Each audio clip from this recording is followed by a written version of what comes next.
Et il s'agit ici d'un ravageur très important, en tout cas pour les États-Unis, mais aussi pour l'Europe, car il était introduit il y a environ 20 ans en Europe, et depuis il se répand très rapidement et cause des dégâts très importants sur nos cultures de maïs. Il faut savoir qu'aux États-Unis, chaque année, il coûte environ 2 milliards de dollars en termes de perte de rendement de maïs et de lutte contre cet herbivore. Vous avez trouvé une solution miracle?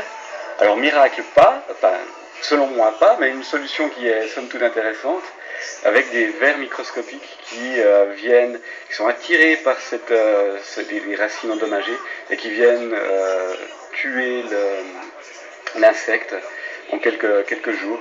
Ce rassemblement a lieu tous les 3 ans et il réunit tous les scientifiques du monde à la pointe sur ce sujet, dans ce contexte apparemment neutre à la côte.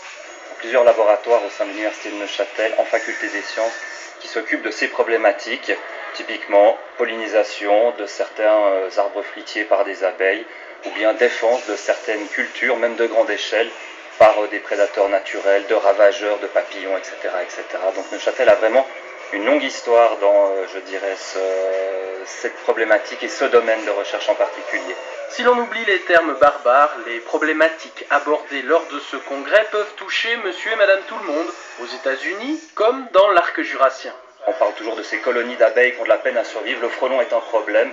Il existe déjà en France, sud de la France. Il est en train de remonter par la vallée du Rhône. C'est quelque chose qui peut arriver en Suisse prochainement. Une 70aine de conférenciers ont pris part aux discussions qui se sont terminées ce jeudi soir.